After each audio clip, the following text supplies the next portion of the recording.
Welcome student to dissolution of partnership form. साझेदारी firm के विक्टर में आपका स्वागत है। पार्ट 5 देख रहे हैं हम, भाग 5। In this part we will see questions and practicals related to the joint life insurance policies. So let's move forward. This is your question and it is available in Hindi and English medium both. You are again requested to pause the video and note down the question in your notebooks. पहले आप question जो है उतार लीजिए अपनी copies में, इस video को पॉज कीजिए। Now let's understand the question. इस क्वेश्चन को अब हम समझते हैं। चलिए देखते हैं क्वेश्चन को।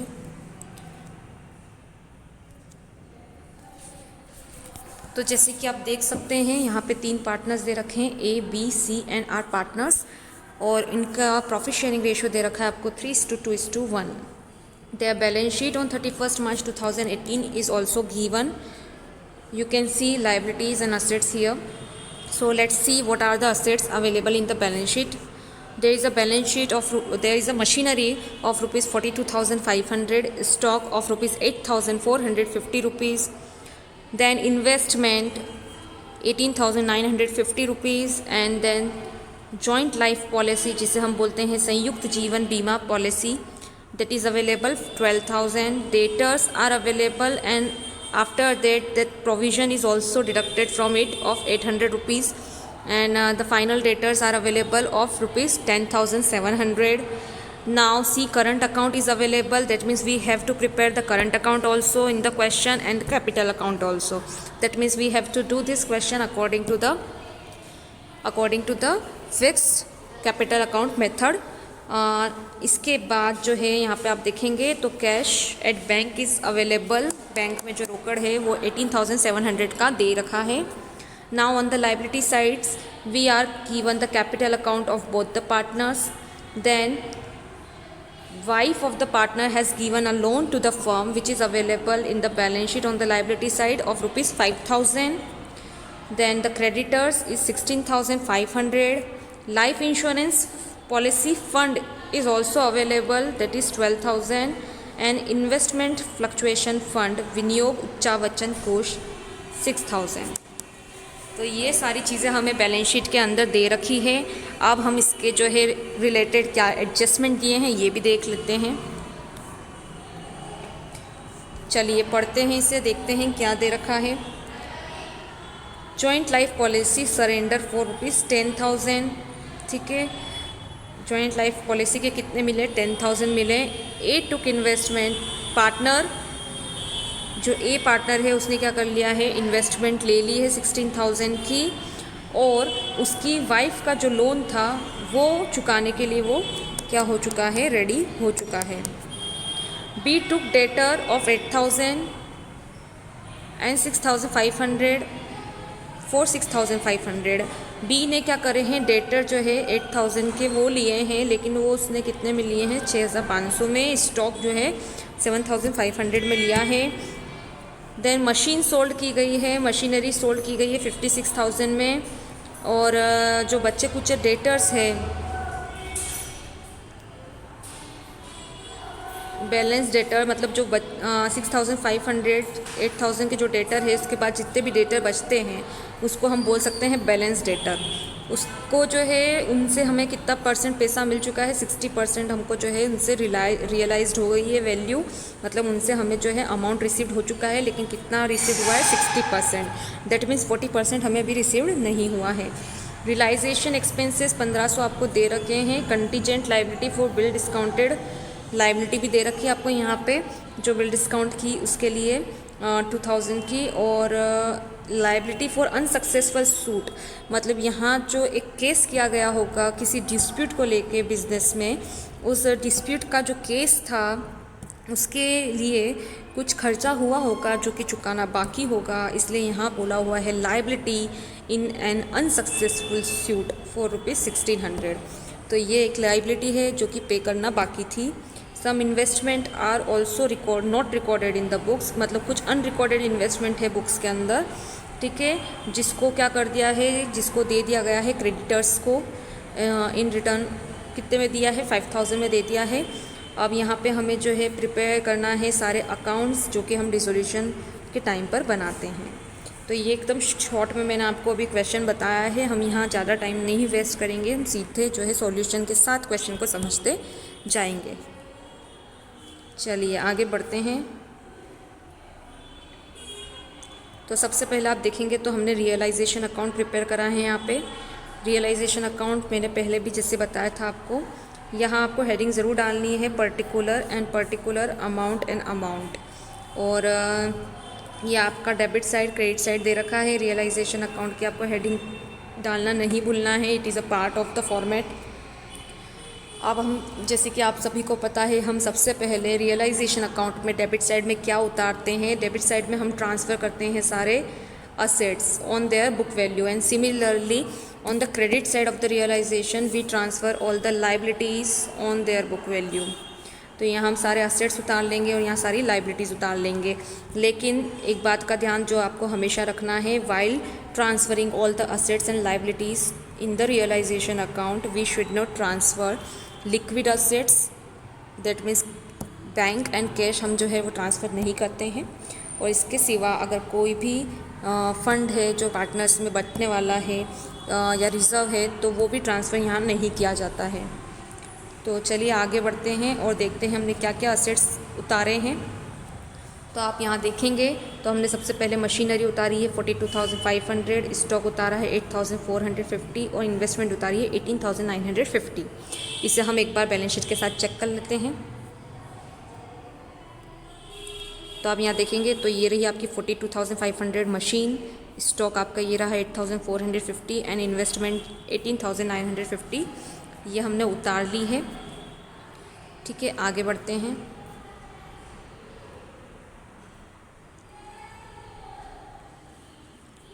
इसके बाद आपने जो है यहाँ पे आप देखेंगे तो यहाँ आपने डेटर्स भी उतार रखे हैं 11,500 के। तो ये 4 असेट्स तो हमने बैलेंस शीट में ऐसे कैसे उतार लिए हैं। अगर आप देखेंगे तो मैं एक बार आपको डेटर्स भी दिखा दूँ। तो ये आपके डेटर है, ये 11,500 के डेटर है। इसमें से जो रिज़र्व है ये माइनस है, पर आपको रिज़र्व माइनस करने के बाद की वैल्यू नहीं उतारनी है, उसके पहले की वैल्यू आपको क्या करनी है, रियलाइजेशन अकाउंट में उतारनी है। बुक वैल्यू हमें रियलाइजेशन अकाउंट में उतारनी है और बुक वैल्यू यहाँ पे 11,500 रुपीज़ की है। तो रिज़र्व माइनस करने के पहले की हमको बुक वैल्यू यहाँ पे क्या करना है, इसको ट्रांसफ़र करना है। ठीक है, इसके बाद आपका कैश एट बैंक तो आप उतारेंगे नहीं, ये आपको ध्यान होना चाहिए।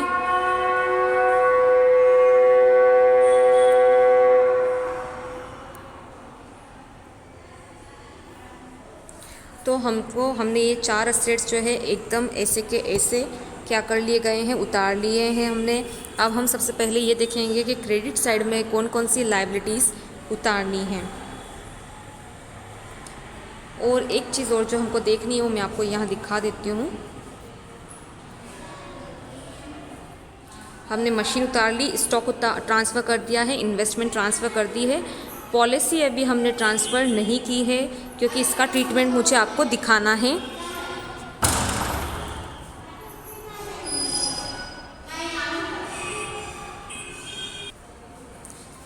तो इसका ट्रीटमेंट हम देखेंगे कि क्या करना है। इसके बाद हमने डेटर जो है वो भी ट्रांसफ़र कर दिए हैं। और मैंने जैसे कि आपको बताया था कि करंट अकाउंट अगर दे रखा है तो हमें ये ट्रांसफ़र नहीं करना है रियलाइजेशन अकाउंट में। ठीक है, तो करंट अकाउंट पार्टनर्स का जो करंट अकाउंट है ये ट्रांसफ़र नहीं होता है और कैश एट बैंक ट्रांसफ़र नहीं होगा। अब हम लायबिलिटी साइड देखते हैं।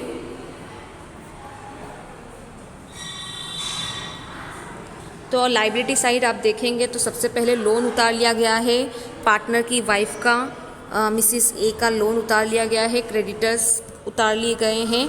इसके बाद जो हमारा बैड डेट रिज़र्व जो हमने डेटर में से माइनस किया था वो जो होता है वो असेट साइड में अगर माइनस हो रहा है, दैट मीन्स अगर हम उसे असेट साइड में ना लिख के लायबिलिटी साइड में लिखते तो भी क्या होता, उसका इफेक्ट एक ही होता क्योंकि वो असेट्स में से तो माइनस हो रहा है तो वो एक तरह की क्या हुई, लायबिलिटी हो गई।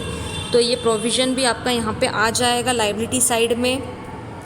ठीक है, तो ये 3 लायबिलिटीज़ हमने यहाँ पे उतार ली है। एक बार हम बैलेंस शीट पे चलते हैं, देखते हैं। तो आप यहाँ देखेंगे तो हमको पार्टनर्स का जैसे कि हमने यहाँ पे करंट अकाउंट नहीं उतारा था, सिमिलरली यहाँ हम कैपिटल अकाउंट उसे ट्रांसफ़र नहीं करेंगे। Current account and capital account नहीं ट्रांसफ़र होंगे रियलाइजेशन अकाउंट में। फिर यहाँ जो लाइबिलिटी है इनको छोड़ के वो सारी ट्रांसफ़र हो जाएगी, लेकिन फ़ंड्स भी ट्रांसफ़र नहीं होंगे। जैसे कि मैंने आपको बताया है, अगर कोई रिज़र्व या फ़ंड अवेलेबल है तो वो रियलाइजेशन अकाउंट में हम ट्रांसफ़र नहीं करते हैं। तो यहाँ आपकी सिर्फ मात्र 2 लाइबिलिटीज़ होती है जो कि वहाँ जाके ट्रांसफ़र होगी। एक तो आपकी एक ही वाइफ का लोन और दूसरा हमारे क्रेडिटर्स जो हमने ट्रांसफ़र कर दिए हैं। ठीक है,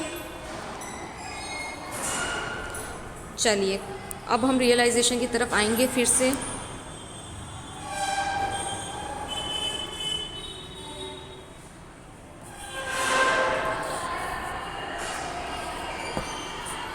जैसे कि बताया गया है कि एक ही वाइफ का लोन कौन चुका रहा है, ए ही चुका रहा है। तो क्योंकि एक ही वाइफ का लोन ए चुका रहा है, तो जैसे कि मैंने अभी आपको बताया,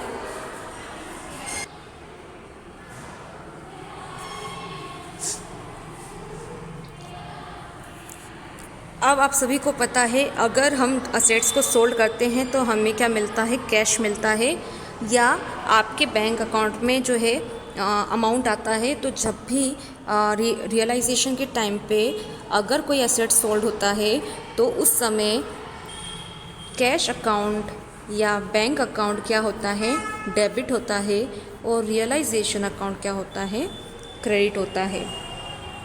तो यहाँ पे रियलाइजेशन अकाउंट के क्रेडिट साइड में कब एंट्री की जाएगी, जब कोई असेट्स को हम क्या करेंगे, सोल्ड करेंगे।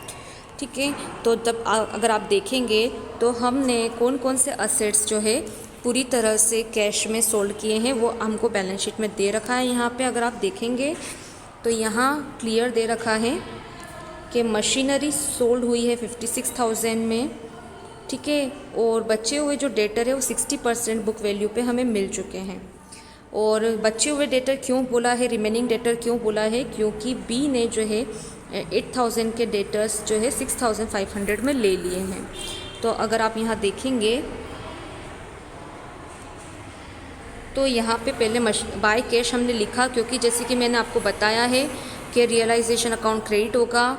जब भी कोई असेट सोल्ड होगा तो रियलाइजेशन अकाउंट क्रेडिट होगा, इसलिए यहाँ पे बाय कैश लिखा क्योंकि हमें कैश मिला है और रियलाइजेशन अकाउंट क्रेडिट हुआ है। तो मशीन को बेचने से कितना मिला है, 56,000 रुपीज़ मिला है। ठीक है, और ये डेटर का अभी मैं आपको हिसाब बताती हूँ कि हमने ये अमाउंट कैसे निकाला है।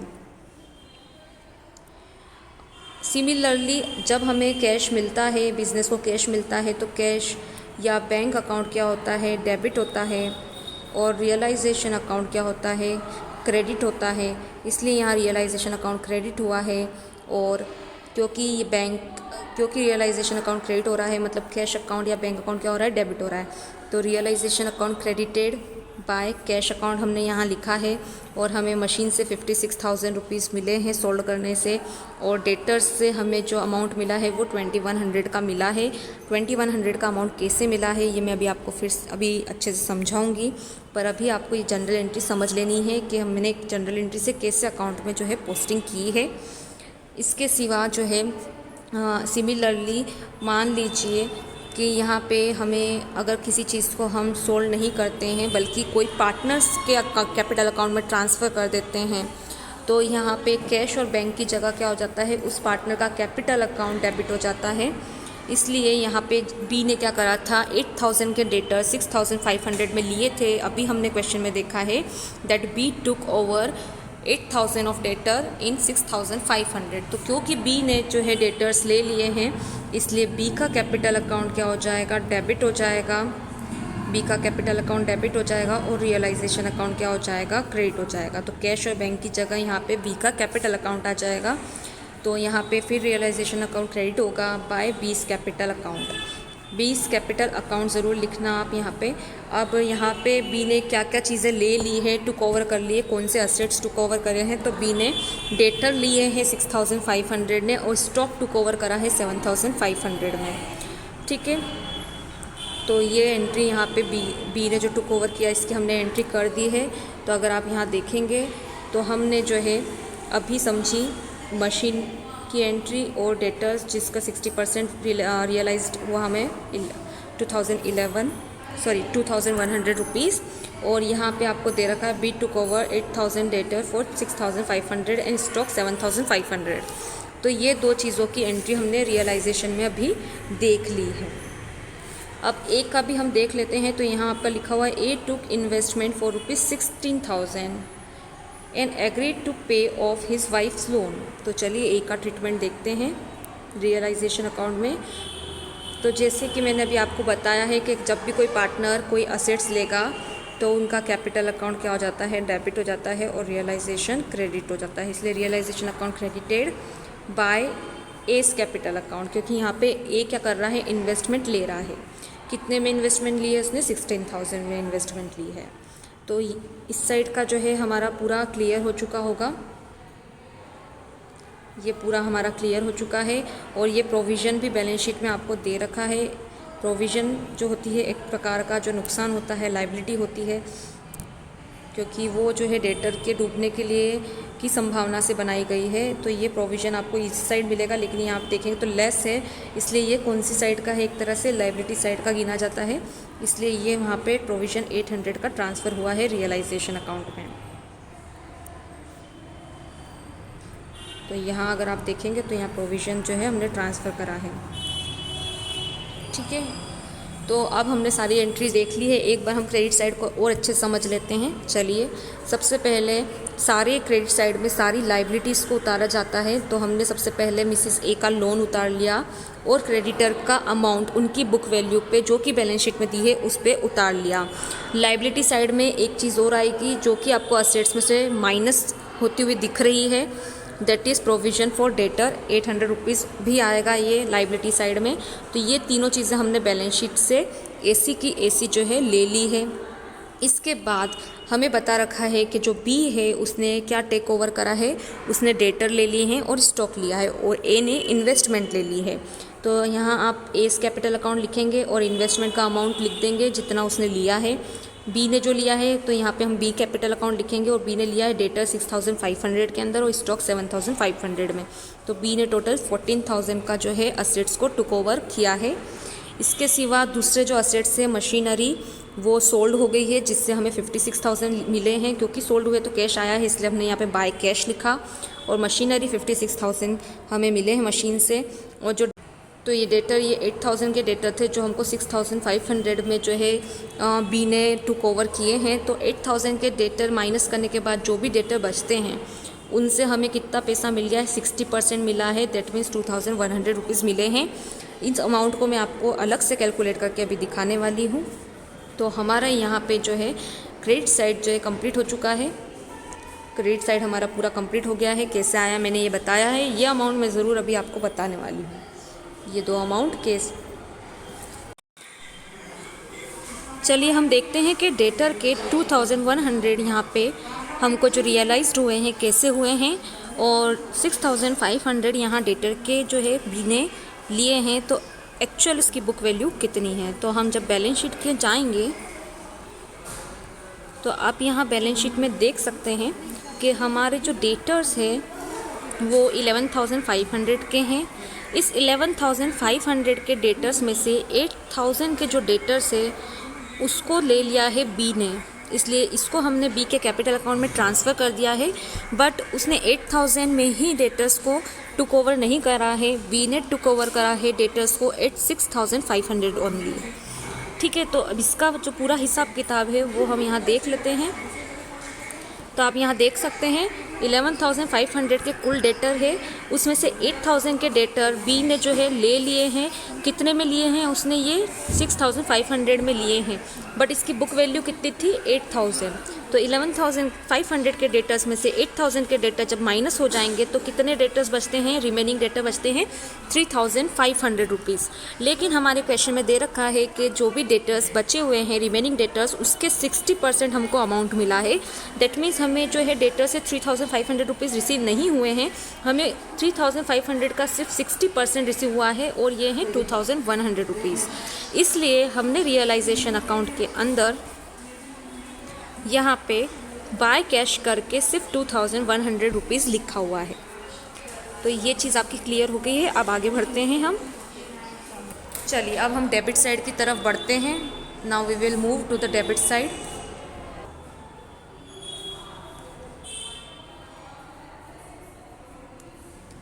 चलिए, डेबिट साइड में हम ये देख चुके हैं कि बैलेंस शीट से हमने मशीनरी जो है उनकी बुक वैल्यू पे ट्रांसफ़र की है। Stock is transferred on it's book value 8,450 rupees. Investment transfer 18,950 rupees, जिसको जो है यहाँ पे आप देखेंगे तो ए ने 16,000 में टुक ओवर कर लिया है। इसके बाद दिया हुआ है क्लियर कि ए जो है वो मिसिस ए का लोन क्या कर रहा है, चुका रहा है। तो जिस तरीके से अगर पार्टनर कोई असेट्स लेता है तो उसका कैपिटल अकाउंट क्या होता है, डेबिट होता है, और रियलाइजेशन क्रेडिट होता है। उसी टाइप से अगर पार्टनर कोई लायबिलिटी को चुकाता है तो ये इसका उल्टा हो जाता है। तो उस केस के अंदर हमारा रियलाइजेशन अकाउंट क्या हो जाता है, डेबिट हो जाता है, और पार्टनर का कैपिटल अकाउंट क्या हो जाता है, क्रेडिट हो जाता है। तो यहाँ पे ए का capital account realisation account debit हो जाएगा और ए का कैपिटल अकाउंट क्रेडिट हो जाएगा, क्योंकि यहाँ पे जो 5,000 का लोन है वो कौन चुका रहा है, ए चुका रहा है बिजनेस का। तो यहाँ पे मिसिस ए का जो 5,000 का लोन जो कि फर्म को दिया गया था वो उनका हस्बैंड ए जो है वो चुकाने वाला है, इसलिए वो उसके कैपिटल अकाउंट में ट्रांसफ़र कर दिया गया। तो 5,000 रुपये वो यहाँ पे एडजस्ट हो गए उनके कैपिटल अकाउंट के अंदर। इसके सिवा जो है आप देखेंगे तो डेटर जो है यहाँ पे ट्रांसफ़र हुए, ये बुक वैल्यू से हमने बैलेंस शीट पे ट्रांसफ़र करे हैं।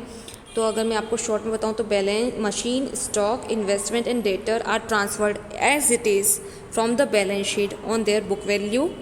Then 5,000 is paid off by A, so it is transferred to the A's capital account. ये 5,000 का जो कि मिसिस ए का लोन है। इसके बाद रियलाइजेशन के एक्सपेंसेस हमको जो दे रखे हैं वो चुकाए गए हैं, इसलिए रियलाइजेशन अकाउंट डेबिट होगा टू कैश, क्योंकि यहाँ पे रियलाइजेशन के एक्सपेंस जो थे 1,500 ये जो है इसको पेड कर दिया गया है। और इसके बाद जो लाइबिलिटीज़ पे की गई है उसके लिए यहाँ पे हम टू कैश लिखेंगे, और यहाँ सारी लाइबिलिटीज़ जो है वो पे की गई है। तो लाइबिलिटीज़ में क्या क्या चीज़ें पे की गई है, तो सिंपल सी बात है, आप देखेंगे तो लाइबिलिटीज़ में यहाँ पे क्रेडिटर्स पे करना बाकी थे। कितने क्रेडिटर्स पे करना बाकी थे, 16,500 के पे करना बाकी थे। इसके बाद आप देखेंगे तो मैं आपको एक बार बैलेंस शीट पे ले चलती हूँ।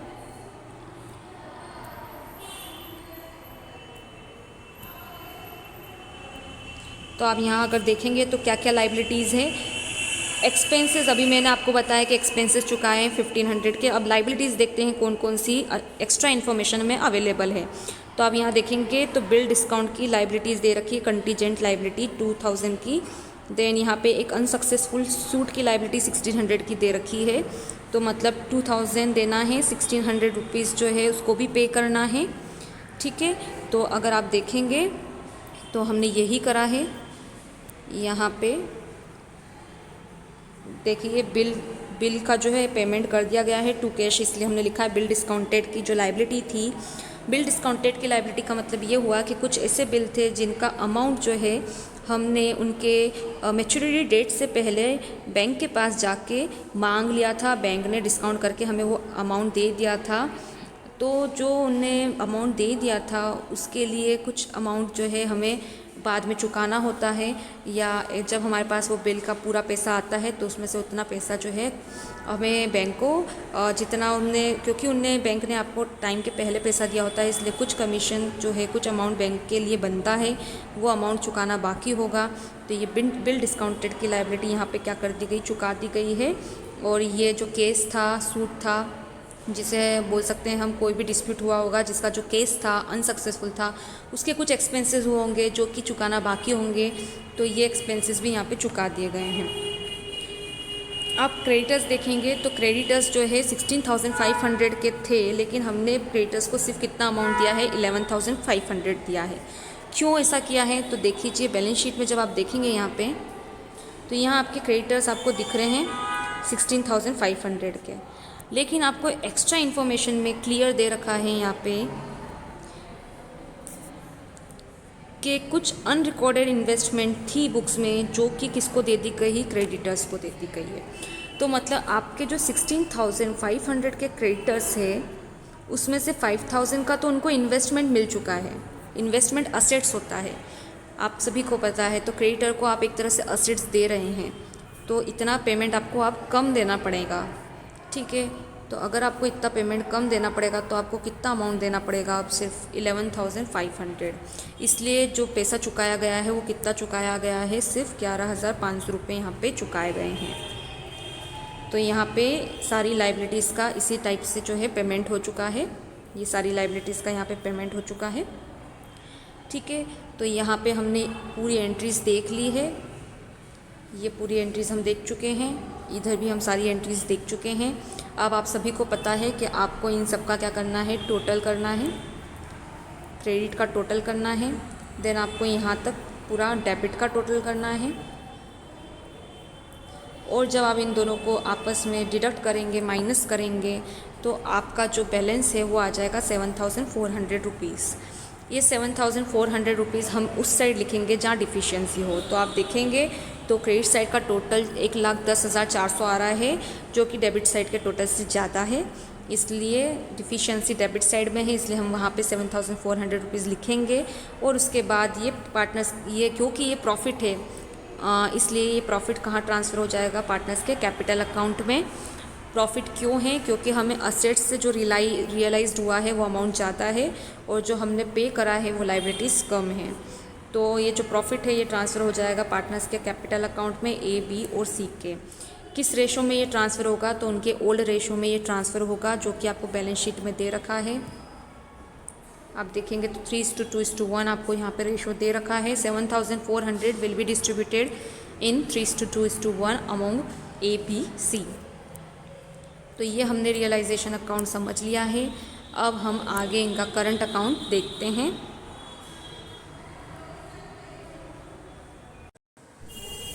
चलिए देखते हैं हम करंट अकाउंट और कैपिटल अकाउंट पार्टनर्स का। तो ये हमारा यहाँ पे आपको सी का करंट अकाउंट दिख रहा है, और अब ये देखेंगे तो पार्टनर्स का कैपिटल अकाउंट भी आपको जो है विजिबल है। तो हम सबसे पहले यहाँ पे क्या करने वाले हैं, इस क्वेश्चन के अंदर हमने करंट अकाउंट का जो बैलेंस है वो कैपिटल अकाउंट में क्या कर दिया है? ट्रांसफ़र कर दिया है। बिकॉज़ अगर आप देखेंगे तो जो कैपिटल है, करंट अकाउंट का जो बैलेंस है वो डेबिट बैलेंस था। दैट मीन्स जहाँ पे जो पार्टनर्स था उसको उसका जो है नुकसान उठाना था। तो यहाँ पे हमने करंट अकाउंट का जो बैलेंस है वो कैपिटल अकाउंट में यहाँ ट्रांसफ़र कर दिया है। तो हम सबसे पहले एक बार बैलेंस शीट की तरफ चलते हैं। अगर आप यहाँ देखेंगे, so we have given the current account balance 8,200 and it is available on the asset side. When the current account balance is available on the asset side, then it will be recorded on the debit side of the current account. Current account के debit side में इसको हम लिखते हैं, और अगर ये liability side में अवेलेबल होता है तो ये क्रेडिट साइड में इसका बैलेंस जो होता है वो ब्रॉट डाउन होता है। तो यहाँ पे आप देखेंगे तो यहाँ जो है कैपिटल करंट अकाउंट का जो बैलेंस है वो 8,200 रुपीज़ दे रखा है, और वो असेट साइड में अवेलेबल है। तो यहाँ हम करंट अकाउंट जब बनाते हैं तो इस करंट अकाउंट बनाने के बाद वो जो असेट साइड्स का बैलेंस है वो किस साइड आएगा? यहाँ पे डेबिट साइड में आएगा। तो यहाँ हमने टू बैलेंस BD लिखा और 8,200 रुपीज़ उतार दिए। इस करंट अकाउंट के बैलेंस को हमने कहाँ ट्रांसफ़र कर दिया है? कैपिटल अकाउंट में। इसलिए यहाँ पे आप बाय बैलेंस CD की जगह क्या लिखेंगे? बाय सीज कैपिटल अकाउंट, क्योंकि हम इसको सी के कैपिटल अकाउंट में ट्रांसफ़र कर रहे हैं। अब इसके बाद हम इसके कैपिटल अकाउंट पर आ जाते हैं। तो जैसे कि सी के कैपिटल अकाउंट में हमने ट्रांसफ़र करा है, तो हमने जो यहाँ पे आपने देखा था कि जो करंट अकाउंट था उसमें करंट अकाउंट क्या हो रहा था? क्रेडिट हो रहा था by C capital account. That means C का कैपिटल अकाउंट यहाँ पे क्या हो रहा है? डेबिट हो रहा है। इसलिए जब आप वापस से कैपिटल अकाउंट पे आएंगे तो हम सबसे पहले डेबिट साइड में, ये हमारी डेबिट साइड है, तो कैपिटल अकाउंट के डेबिट साइड में सी का करंट अकाउंट लिख देंगे, टू सी करंट अकाउंट, और सी के कॉलम में 8,200 का बैलेंस हम यहाँ पे उतार लेंगे। इसके बाद आप सभी को पता है कि कैपिटल अकाउंट का बैलेंस जो है वो क्रेडिट साइड में उतारा जाता है, इसलिए यहाँ पे बाय बैलेंस BD करके कैपिटल अकाउंट का बैलेंस जो है वो उतार दिया गया है। तो हम अगर बैलेंस शीट में जाएंगे, उनका कैपिटल का बैलेंस देखेंगे, तो बैलेंस शीट अगर ये आपके सामने बैलेंस शीट अवेलेबल है, और यहाँ अगर आप ध्यान से देखेंगे तो हमें ए का बैलेंस दे रखा है कैपिटल अकाउंट का, और बी का दे रखा है। सी का कैपिटल अकाउंट का बैलेंस अवेलेबल नहीं है, बल्कि सी का करंट अकाउंट का बैलेंस था, जो कि हमने कहाँ ट्रांसफ़र कर दिया? सीधे कैपिटल अकाउंट में। तो यहाँ पे हमने फिर इन दोनों का ए और बी का कैपिटल अकाउंट का जो बैलेंस है वो यहाँ पे बाय बैलेंस बीडी करके ए का 50,000 एंड बी का 30,000 उतार लिया है। तो ये चीज़ें हमने क्या कर ली, यहाँ पे बैलेंसेस उतार लिए हैं। अब करंट अकाउंट का बैलेंस हमने कैपिटल अकाउंट में ट्रांसफ़र कर दिया है। इसके सिवा अब यहाँ पे आप सभी को पता है कि क्रेडिट साइड में जो भी पार्टनर को मिलेगा वो सारे क्रेडिट साइड में उतारा जाएगा, और जो भी पार्टनर को पेमेंट देना होगा वो सारा डेबिट साइड में उतारा जाएगा। ठीक है, तो अब हम देखते हैं। तो सबसे पहले हम रियलाइजेशन अकाउंट पे आएंगे, क्योंकि यहाँ पे आपको बहुत इन्फॉर्मेशन सामने दिख जाएगी। तो आप यहाँ देखेंगे तो बी जो है उसने डेटर्स ले रखे हैं 6,500 के, and stocks also took over by B at 7,500 rupees. तो यहाँ पे बी ने क्या करा है, असेट्स टुक ओवर किया है। He took debtors of 8,000 in 6,500 rupees and stock 7,500 rupees. तो आप जब इनके कैपिटल अकाउंट पे हम यहाँ पे आते हैं, और जब आपने देखा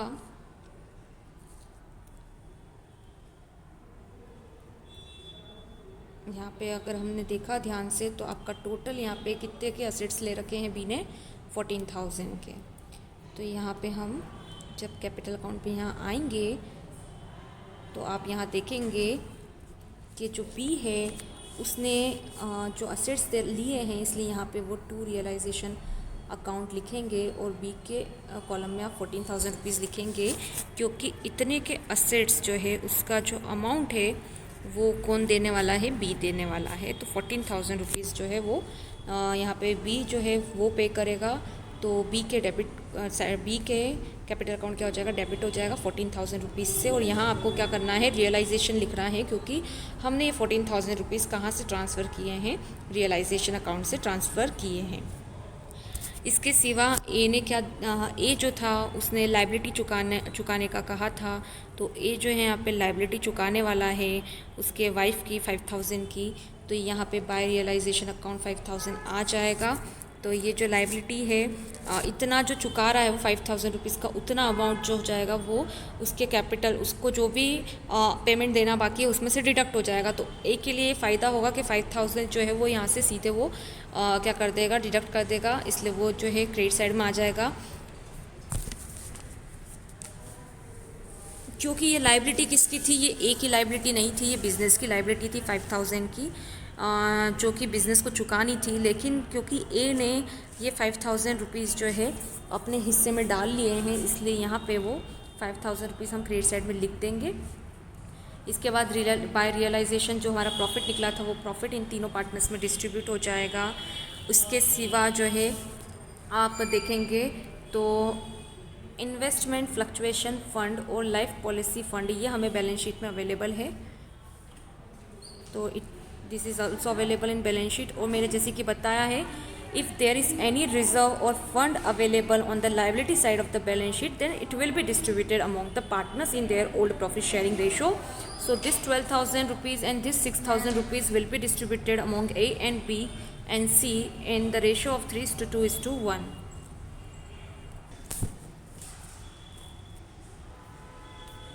तो यहाँ पे हमने कैपिटल अकाउंट में ये लाइफ पॉलिसी फ़ंड तीनों पार्टनर्स में 3:2:1 के अंदर क्या कर दी है, डिस्ट्रीब्यूट कर दी है। तो यहाँ तक की एंट्रीज़ आई होप आप सभी को क्लियर हो चुकी होगी। इसके सिवा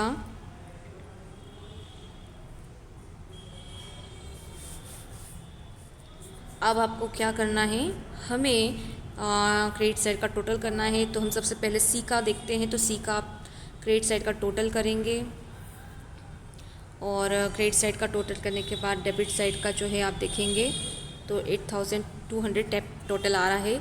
आपको दोनों को क्या करना है, माइनस करना है। और जब आप माइनस करेंगे तो आप ये देखेंगे कि डिफिशिएंसी कहाँ हो रही है, सी के क्रेडिट साइड में जो है डिफिशिएंसी आ रही है। तो यहाँ हम 4,300 डिफिशिएंट जो बैलेंस है वो लिख देंगे यहाँ पे। सिमिलरली ये जो अमाउंट है, ये जो है क्योंकि फर्म डिसॉल्व हो रही है, तो कोई भी अमाउंट अगर पार्टनर्स को मिलना बाकी है तो वो पार्टनर्स को दे दिया जाएगा इन कैश।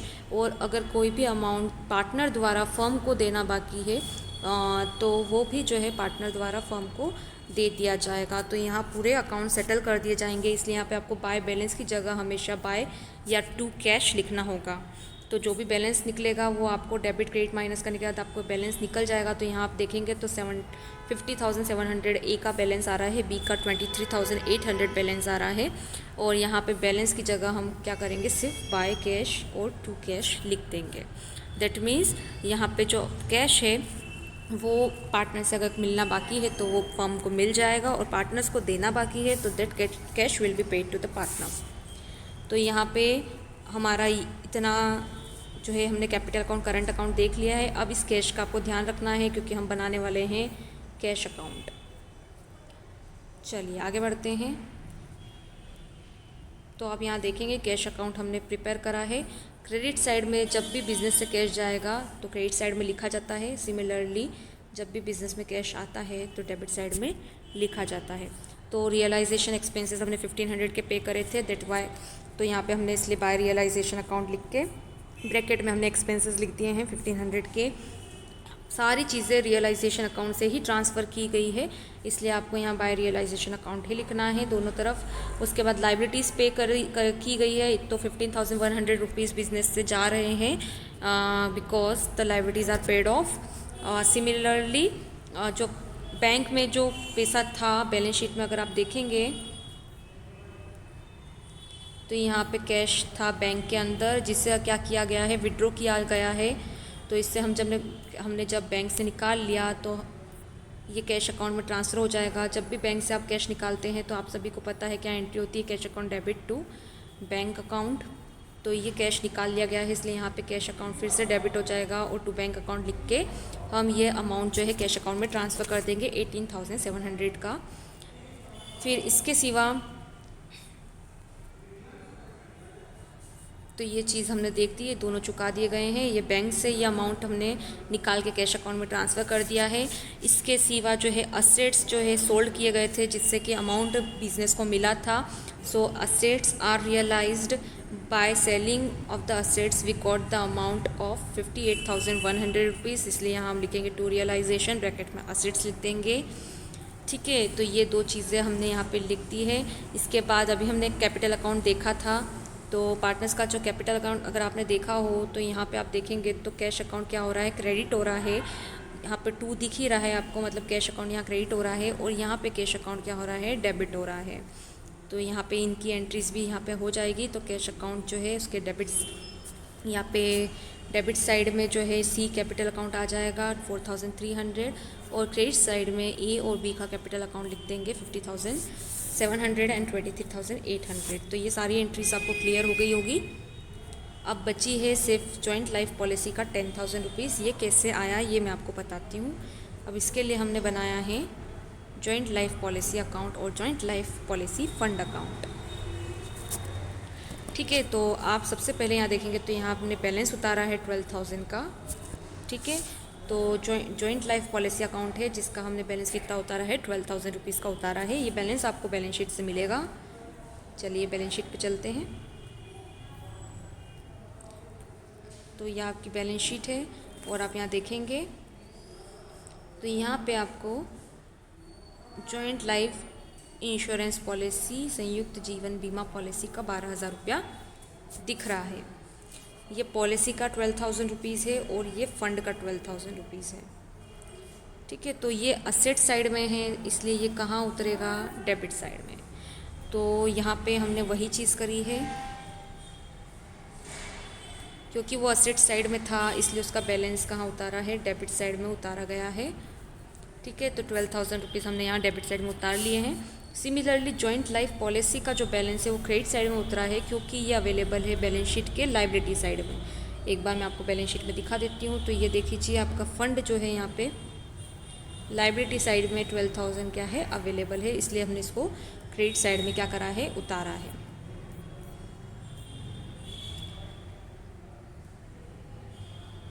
ठीक है, इसलिए हमने इसको क्या करा है, क्रेडिट साइड में उतार दिया है। इसका अमाउंट भी 12,000 रुपीज़ ही दिया हुआ है बैलेंस शीट में।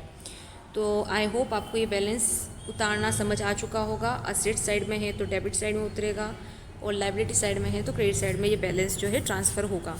तो हमने ये दोनों साइड में बैलेंस सबसे पहले उतार लिए हैं। ये पॉलिसी अकाउंट है और ये life insurance policy fund account है। ठीक है,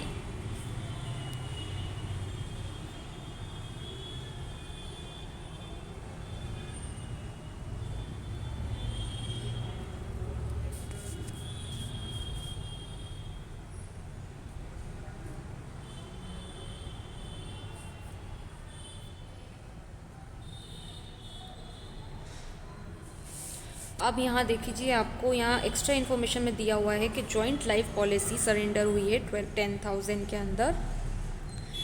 तो यहाँ पे जो वैल्यू दी गई है वो कितनी दी गई है, 10,000 रुपीज़ दे रखी है। तो यहाँ पे आप क्या करना है,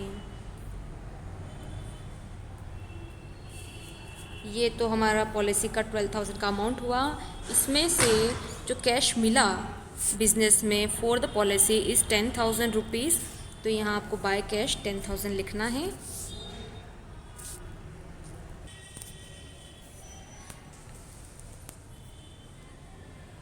तो चलिए देखते हैं आगे। तो अगर आप देखेंगे तो यहाँ पार्टनर्स में पॉलिसी बटी थी, पॉलिसी का फ़ंड जो था वो बटा था 10,000 का।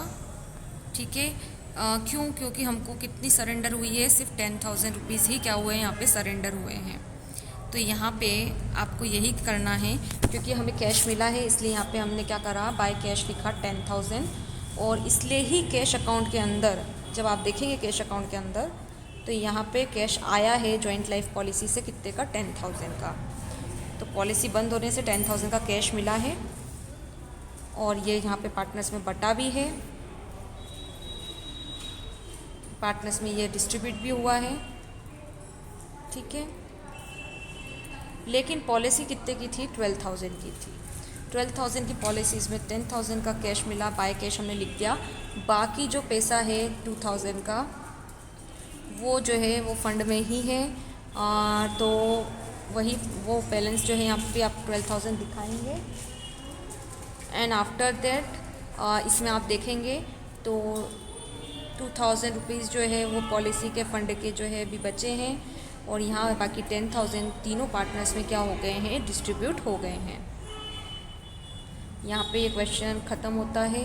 आई होप आपको समझ आया होगा। आप इसे पोस्ट कीजिए और एक एक जो आपके एक एक एस्पेक्ट है, मदे हैं, इसको ध्यान से समझिए और देखिए। Thank you very much. यहाँ आपका जो है वर्किंग नोट्स अवेलेबल है, इसको भी आप देख सकते हैं, जिससे आपके थोड़े कॉन्सेप्ट और क्लियर हो जाएंगे।